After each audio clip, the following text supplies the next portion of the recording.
January meeting of the Courthouse Square Historic Preservation Commission. We have an agenda before us. Do I hear a motion to approve the agenda? So moved. We have a motion. Second? Second. And a second. All in favor? Aye. Aye. The agenda is approved for tonight. And could we please look at the minutes from November, which is the last time we met? It's been a while. And we had a busy meeting in November, and the minutes were excellent, and it helped me because I cannot remember what happened in November. So thank you for that. Do we have any corrections or additions to the minutes? Do I hear a motion for approval? Motion approved. A second? Second. And a second. All in favor of approving the November minutes, say aye. Aye. Aye. And we have been sent by email 3 administrative approvals that we do not need to discuss or vote on tonight. Those are things that the staff already took care of, and that is replacing some brick and shoring up a balcony that was unsafe and a new sign. So we have read about those, but we won't be talking about them. We have tonight only one certificate of appropriateness, and that is from Insomnia Cookies to change a sign, and Kate Kenwright, our staff historic preservationist, is going to speak to that. Okay, I'm going to share my screen real quick so y'all can see y'all can see the photos. Let's see.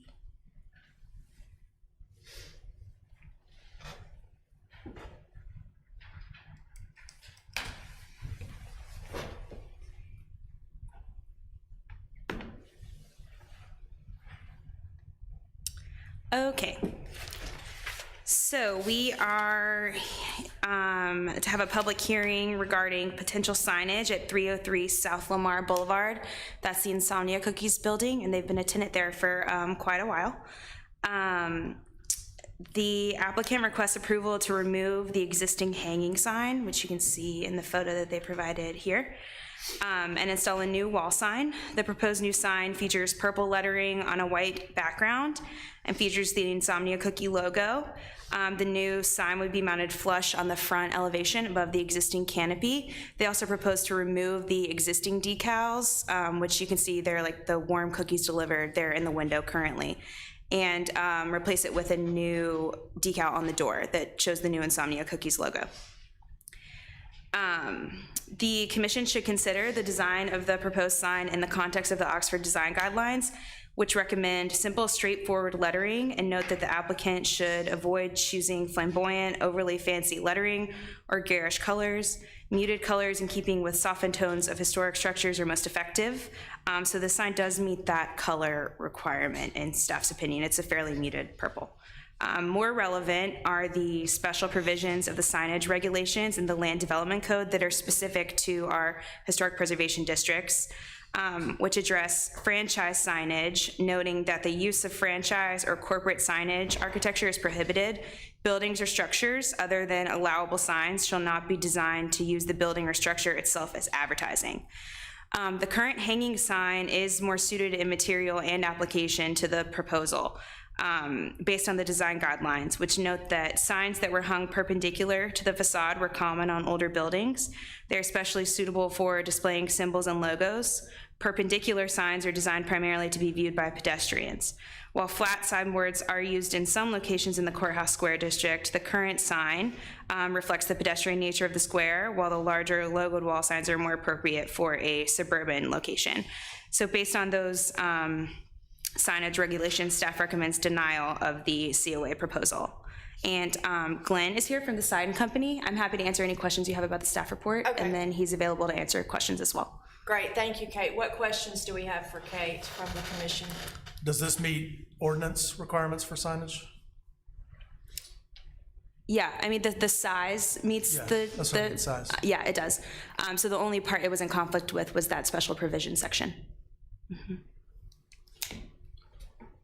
Okay, what's the special provision section? So when you're looking, it's not in the design guidelines, it's in our land development code. So when you are in the conservation overlay portion of the land development code, which governs all of our historic districts, and then also the conservation overlay encompasses sort of like a buffer zone around the historic districts as well, and they have more more sign regulations than the outer districts. Maybe you can tell me, what's the difference between this and the Rock House Live sign that we approved? Well, it has a logo on it, and we were very against that for Rock House. I hear your point, but It seems kind of like these guys are getting punished because they've got a pre-existing sign that I think definitely looks better than this, but just a thought.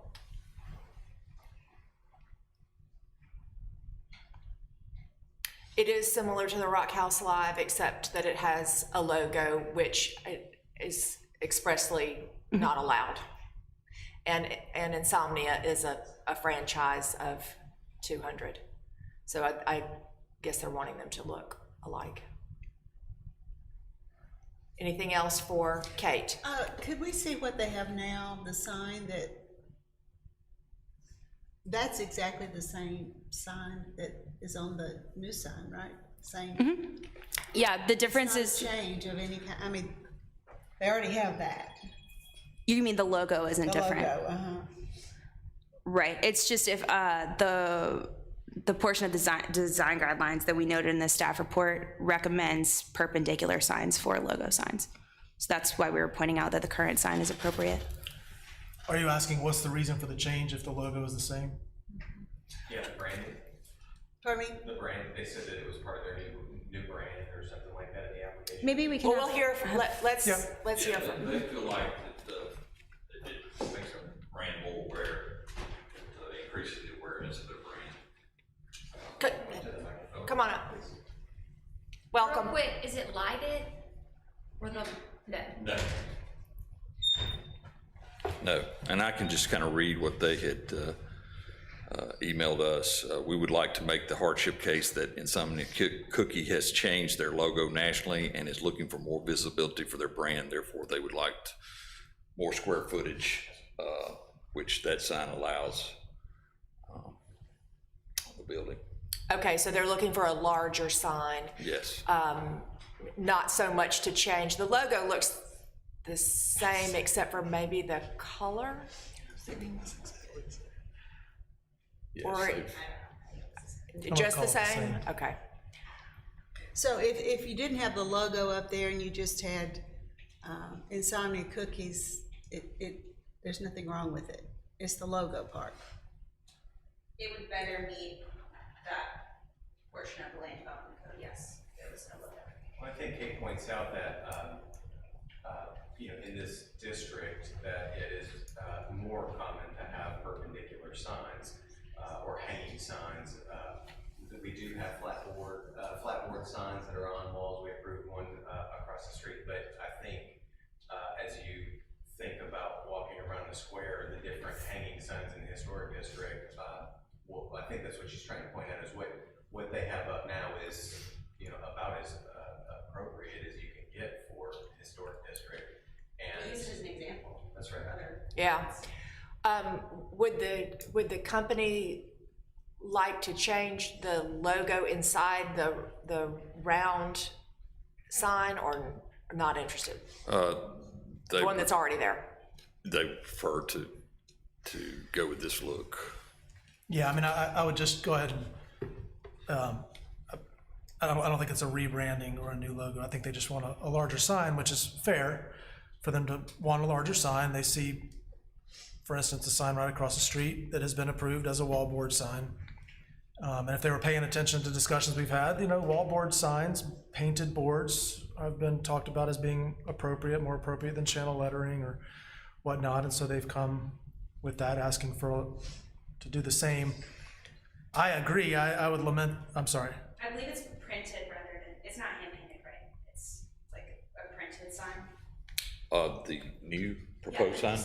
It's like a 1-inch by 1-inch angle cabinet with 1/4-inch thick letters and logo that have. No, when I said that, I meant or painted signs like we did for Uno Mas. I didn't mean this was, but Oh, I see. I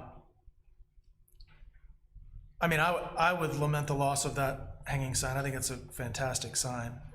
And so it does sort of, I might agree that it seems like it's a reaction to, we don't want to lose that great sign for this.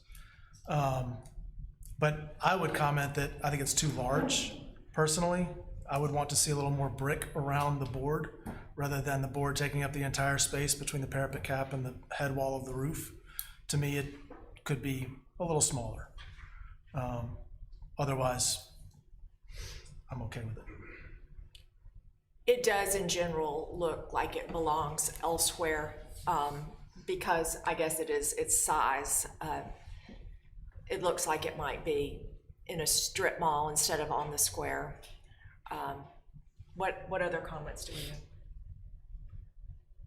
I think it maybe sticks out a little bit more because the Rock House Live building is practically the same color as the background for the sign that we approved. So I don't think, and this is just me, I really have no experience in signs or anything like that, but I just think it does just pop, whereas the Rock House Live kind of, it's like flowing together. Does that make sense? Because the background. Because the background Because color it's is the white. same, pretty much, as Yeah. the building. Mm-hmm.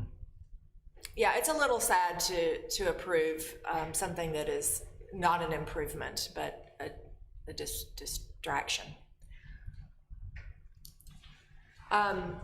So can you tell us one more time, what is it about a logo that does not meet the requirement? Say exactly. Yeah, so the special provisions of the signage regulations note that the use of franchise or corporate signage architecture is prohibited. Buildings or structures other than allowable signs shall not be designed to use the building or structure itself as advertising. And correct me if I'm wrong, Ben, but it seems like that's been used to prevent like logos, and not nothing on signage. Yeah, I recall, I think it was just prior to getting here, Pita Pit, there was a big discussion around Pita Pit. I wasn't. You might I wasn't. remember that, but, I remember it. remember they had a big, Hanging. lit hanging sign, it was their MO, and I think it was something that was also put in place because you didn't want a typical franchise to come in here and bring the typical look. A Subway comes in and you have all the typical branding with all Subways around. You're in a historic district, and so you should fit into the district, not make the design fit into, their typical design, yeah, so. Can I ask a maybe an unfair question to y'all, but if Trustmark or Regions or is F&B on the square, maybe? Mm-hmm. If they were to come to us with signs like they have today, are they getting a staff report that says deny? So I think that's where this commission has tended to use material and different types of signs to kind of blend both missions. So Region sign today, they came, if you may not recall, but it was not that long ago that Cordes Square Commission worked with them to change the signage type to a hanging sign.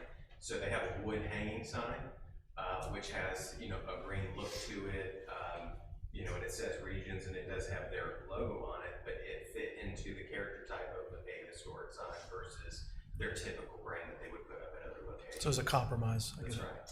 I think with Trustmark, the Trustmark Bank, their sign, I'm looking at it right now, their sign is consistent with the sign that was there before years ago. So I think they've maintained that historic building itself and the style of signage that's there, but it does show their logo that's on it. But they also have a hanging sign that's a pedestrian hanging sign right at the entrance to the door. So you look at like Yaya's, you got a hanging sign. The majority, I hate to say that, but many of the signs on the square tend to be a projecting sign, something that hangs out. We do have wall-mounted signs, but in the instance that you have something,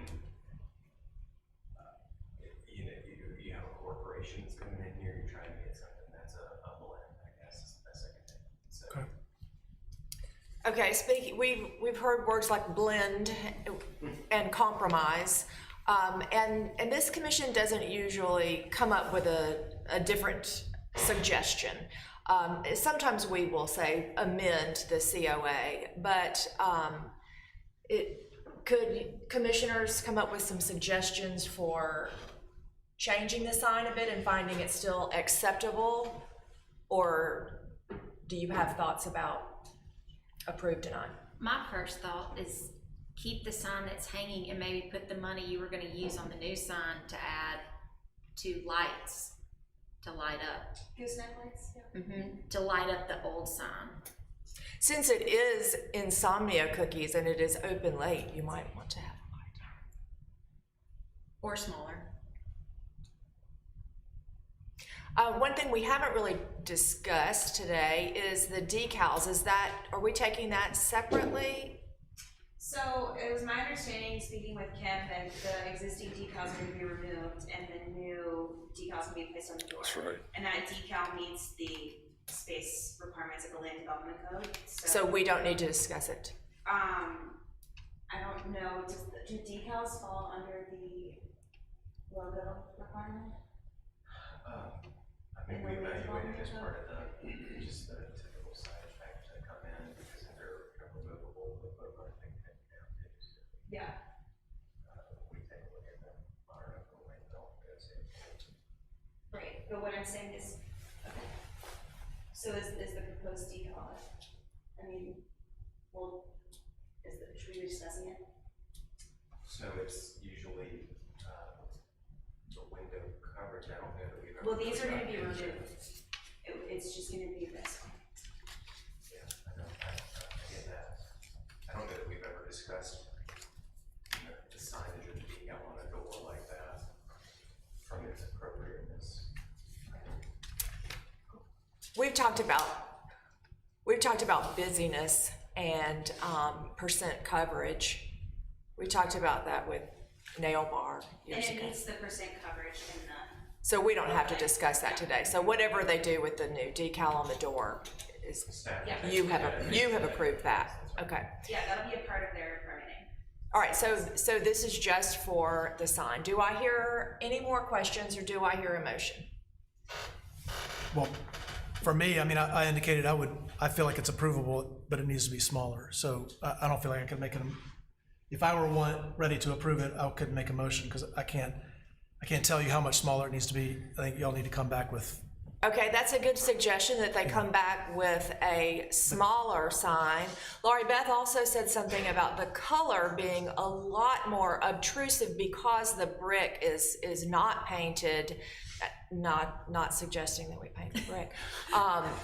Just maybe the background color more muted if possible, as well as sign being smaller. Do you think that would help you lean towards approval, commissioners? That would absolutely help me get there, I can tell you that. I think I see that this sign's lacking. I'm just driving around the square here looking at all the other wall-mounted signs, which there are not that many of them, but those that do, they all seem to have a solid border. And when I look at this sign, I mean, when I look at this rendering, I feel like it's a banner, right? It gives the appearance that it's a banner that doesn't see like the thickness and. I mean, It does. That's not fair. That's not fair to this, because this is just supposed to be a representation. But I mean, I think what you were saying earlier is that there's going to be some thickness to that board. Is that correct? That's right. But maybe there needs to be some sort of border. I know other signs like Proud Larry's, even Cat Daddy's across the street, Landry's, they have unique shapes associated with them, right? So there's some texture and variety there that I think this sign, if we had a different proposal, might put approval upon around the border. So it kind of just doesn't look like just a big white board up there, which to your point, the kind of starkness of it. It looks a little unfinished, I guess. Yeah. I would agree. So we've heard size, texture, some varying shape around the border, maybe. I mean, even if you took it and just outlined the circle and the letters, just like kept it in the cursive. I'm terrible at describing things, but just not making it the rectangle and giving it some curve. Just to try to break it up some. And remember that you had another suggestion which was completely different from any of these modifications of this sign, and that is to leave up the round sign that we like so much and add some lighting to it. I think it's the awning is the problem. It's hard to know where this shop is if you're not walking on the street. It's hard to find it if you can't see it really from driving.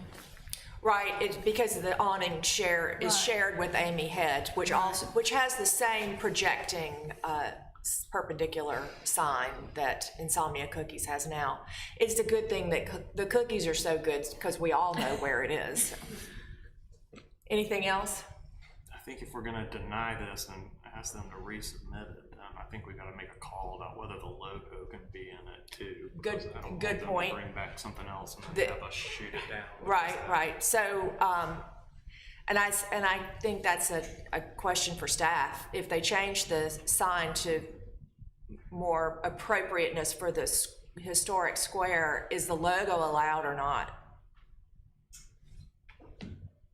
I mean, I think that's ultimately up to the commission to Yeah. make that determination. They're not gonna change their report. I mean, if they start getting into the materials and start bringing in those elements, I think that it would be consistent with other signage that exists in the district. So it could be approvable with a logo. Okay, all right. Does that answer all of your questions? Okay. So I guess point of order, do we need to deny it, or can the applicant table it and come? Request to table the item. Rather than a denial. Okay, Just table it. just table it. And then come back and then we can work with you on Right. bringing this back at the next meeting. Okay, do we need a motion to table? I always forget that. Yes, okay. Do we have a motion to table this COA? So moved. A motion? Second. A second? All in favor? Aye. Whenever you're ready with a new design, come back to us and we'll continue. Okay. Thank you. you so much. I think both of us Yeah. were seconds. Cool.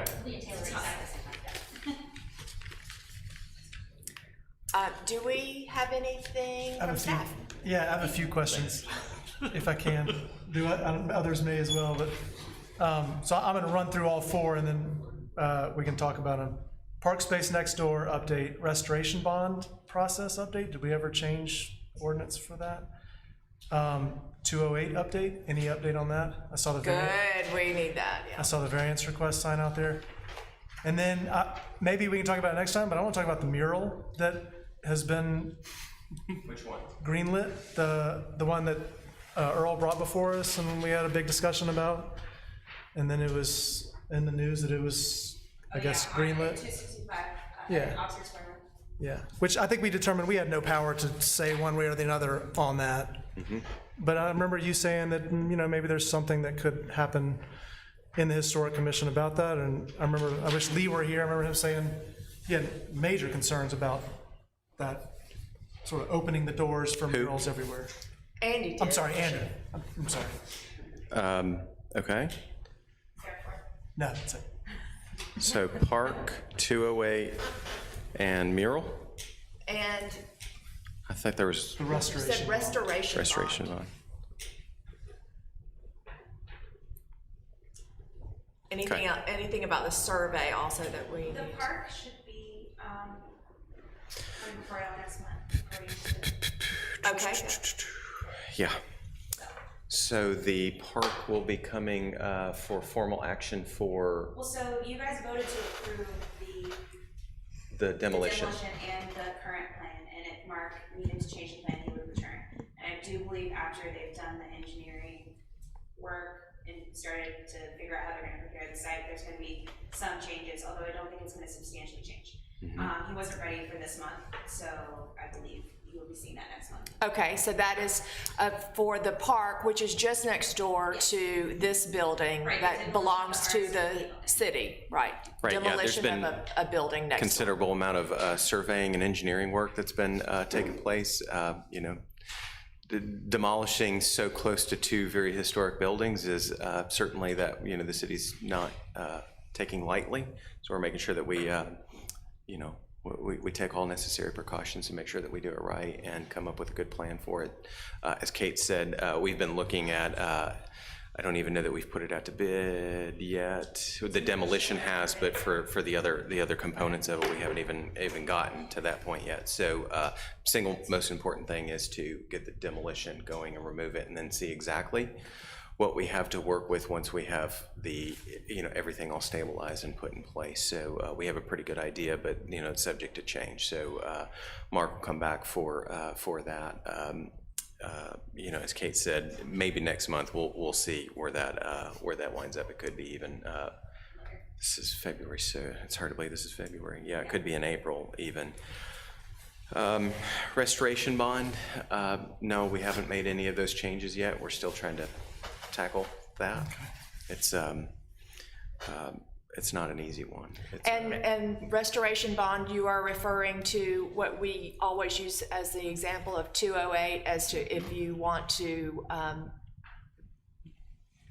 demolish a historic property and then build on its site, money that you have to put aside in order to help the site not be an eyesore in the meantime. Is that what you are talking about right now? Yeah, again, I think, as we talked about last time, I think that this was an atypical situation, just given the circumstances that, you know, we even had, it's funny, I was looking just before this meeting, I was looking through the folders and, you know, I see it, emergency meeting, you know, and it was from last, I guess it was 2020, we had an emergency meeting, you know, and it was just before all COVID, you know. Yeah, I think it was February 2020. That's exactly when it was. And, you know, so I think that was an atypical one. And we've learned a lot more about those particular situations that are brought on, not by us, not even by the applicant. So, so I think we would probably handle things a little bit differently, and it doesn't even necessarily require anything within the code. Okay. So just learning lessons, you know, along the way. I just would, just to reiterate my point, I would push for the ability for this commission or someone to be able to push them beyond the typical restoration bond and to get into not negotiations but a dialogue of what needs to be restored in a particular demolition, like 208, you know. Yeah, it's we have this conversation and we go down the rabbit hole, and you can continue down it so many different ways. Who's obligated to restore? What are they obligated to restore? And then you start talking about the timeliness. So in the 208 instance, are we going to sit there and have a conversation as it pertains to all these elements that should be subject to a restoration bond, as there's a potential liability that you have structural engineers standing there saying that this is a liability and it needs to come down? Are we going to say, well, wait a minute, we got to figure this part out? So there's a timing issue. It's not as easy as we would all like it to be. I agree. I think that there should be consideration given to all those elements as part of a bond, but you know, it's a hard line to define. It's not an easy one, and I think it's all circumstantial, and maybe that is just where it is. We just sit down and we talk about it, but you know, you start figuring all that out, and then it takes you know, weeks to get a bid, to then turn around and then have to figure out, okay, well, this is what we're going to do. Now we have to get a bond, so now it's taken 2, 3, 4, 5, 6 weeks to be able to get to that point. In the meantime, you get something that's. Well, I would suggest that the emergency, the building's falling down, is the exception. I mean. So I think that in that case, you're right. There's an emergency. We got to work faster and can't get into that haggling. But in the case of a typical demolition. Yeah, a typical demolition. I don't think you're. Which on the squares happen. Agreed. But if it happens once every 10 years and we end up with 208 for 2 years to look at, I mean, it's something that should be figured out. And speaking of 2 years to look at 208, they have a year on the COA that we have approved, right? When was that? the last one? I think it's coming, they're due for expiration, I think in March. Okay, think it's so March. They're next still- month, it'll be a year? That's right. And they have turned in a site, and they're working through the other city processes, they've turned in a site plan. Turned in a site plan, they're on the agenda for a variance at this month's meeting, so a week from today. And they do still need to return to this commission for finishing elements. If you remember, there were 4 Right. conditions. Sure. of approval. But So- the COA that lasts for a year and then they have to do what before they have to come back before this commission? Either request a renewal or they come back for a new application. But isn't that? But do they have to turn dirt? What's the requirement of? What if they have like building permits and stuff? Well, no, I think absolutely you either do it administratively, if what they get approved, you handle that administratively and say this is, you grant a 6-month extension, and then if after 6 months they haven't started work, then they have to come back to the commission. If they started work, the COA doesn't. If they've started work, yes. What is starting work? What does that mean? They pull a building permit, and they start work. Okay, so, and they have done that? No. No? You were asking about renewals, and my point was if they were to get their site plan and pull a building permit, they would Before not March. need a COA renewal. Yeah. Right. I don't And know is that gonna happen? But No, I it's think not gonna that's happen. unlikely. Okay, and that's really what we're trying to avoid, right? We're trying to avoid looking at it any longer. Okay. I understand. We're all there too. Is the I think- variance request for height, the 3rd story? Stormwater detention. They've already received their height variance. What about the balcony on the side? Did they get that variance? So they had to get a revocable license for the balconies. I think, if I remember right, it was, I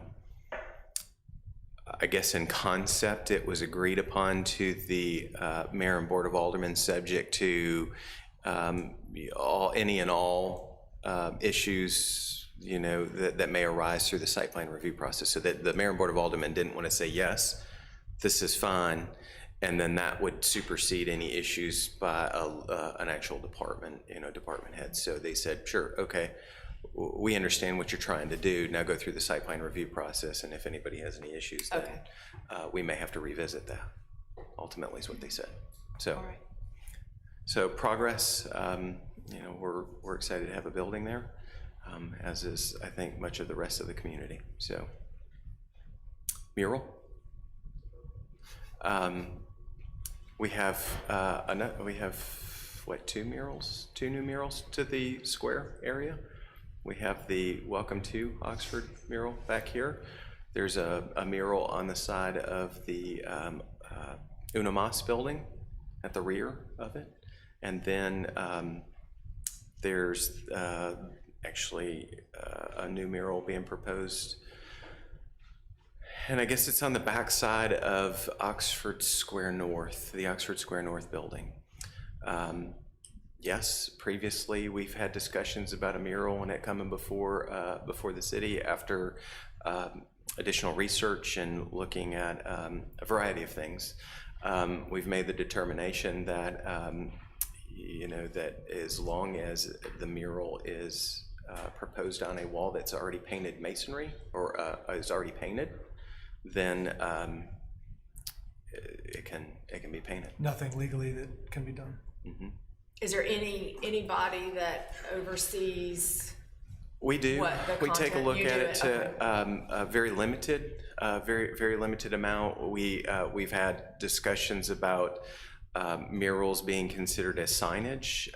There's a slew of court cases associated with murals, but we've had multiple discussions about, could they be regulated as signage? But ultimately, we've come to the determination that people can propose it as long as if they do advertise their business, they put, you know, a logo, no different than, you know, how we've applied this in multiple iterations. If you're proposing something with your logo in it or advertising a product that your business sells, then that would be considered signage, and then it would be subject to the signage provisions. But if you're putting up a, you know, a mural like what we've seen on the back of Shaw's, or even the one that's over here at Una Mas, it's actually a really good case study, because when they started painting it, there's a monarch butterfly, and inside the monarch butterfly, they changed it and had it say Una Mas in there. So then it became signage, but they didn't have the ability to have additional signage there, so that posed an issue. So that's where we worked with them, and they went back and they revised it and changed it. Did they take the Uno Mas out of the butterfly then? They just filled it in. Filled it in? Yeah. I remember one time when we talked about murals, you spoke to the fact that someone who painted a mural is an artistic endeavor, and that you can't really control what they choose to put on their building because of the aspect of an artist. Is that still Yes, there? yes, ma'am. Yes, That okay. still exists. So you say you're looking at the next mural, but you really have no control over it, correct? Correct. We do in terms of placement. You know, I mean, is it painted? And it is. I think it was the location that they were proposing it previously. They had an issue with it's an air rights issue. So how they were actually going to be able to access, you know, access the wall to paint it, and if they were able to get the appropriate permission. So that's why they've managed to do it on the backside, and the city's given them permission to use city property to be able to paint. And just on a side note, Yes, ma'am. is it prohibited to paint buildings on the square? No, ma'am. So, It would, in terms of if it's unpainted masonry. yes, I mean, if it's unpainted, you're not allowed to paint it. Well, you would have to come before the commission, and y'all would actually We would have say to. no. No, okay. I'm not going to speak I for just y'all. We would say no. I never do. All that it took somebody to ask to get their building painted, and then they put their mural up, you know, but no, they can't have it, But if it is painted brick, they can put it up, right? whatever and wherever they want. If it's already painted. And that's federal law. I mean, there's nothing that can be done about it. It just- boy. That's Andy's concerns. These were Andy's concerns think- that he had before of procedurally how you would handle this, and that was Right. just his concern, making sure that, you know, the city was in a good position on that. So I know you've looked at other towns with other historic districts. Is this pretty much the norm for how they deal with yeah, I murals? think City of New Orleans is in a really good federal lawsuit right now. So trying to sort through that one on how you regulate murals, and San Francisco. You know, there's quite a few bits of litigation out there right now, and you know, we could regulate them as signage. It's just difficult. You just say that's a sign. A mural is a sign. You just define it as that. There seems to be no best practice. I mean, like, we looked at all these places and even went so far as to draft an ordinance and talked about it with the attorneys, and there's just no, everybody does something different, and it seems like a lot of people are getting sued. There's just no, like, shining example of a correct way to do it. Okay. Yeah, I mean, you know, your intent might be to put up to allow a mural to be, you know, painted, but then if you call it a sign, then you might wind up with a big, massive sign that goes up. So there's no really easy way, and we've thought through it about 19 different ways, and I yeah, would be embarrassed if someone came to us with a solution at this point, because I feel like we've thought about it for so long. seems to be the case across the country. But if you do have unpainted masonry and you want to put up a sign, I mean, there are really good case studies and examples of how you handle that. And, you know, you paint it on a board and then you attach the board to the wall. So it's removable, it's not permanent. You get the mural up there. City of Biloxi did that. They had a welcome to Biloxi sign that was painted, or greetings from, so it keeps saying welcome to, greetings from Biloxi. And that's in their their Vieux Marché area, district, kind of right downtown by the baseball stadium in that area, and it turned out pretty nice, you know. And you can't really tell that it's. I mean, you can see that it's a board, but you know, you have to look pretty hard, you know, to notice that. And that would not be a sign, so there would be no regulation. That's an artistic expression. I think it would come to y'all, and y'all would have to determine whether or not you want to approve that you know, to be mounted. No Oh, 'cause different it's than a covering sign. up brick. Okay, I see. It's affixed to the building. It's affixed to the building. It would be attached, so y'all would, you know, regulate that. But if it's already painted masonry, we don't decide anything about paint color, so we don't decide anything about murals. Is that Yes, ma'am. correct? Okay. All right. What else? We could, if you want to get into the paint conversation. No, I really didn't We mean could. to do that, but I wanted to clarify that is why we have, that's the logic we're Dorothy Lorenzo wants to. I'm just kidding. using. I see.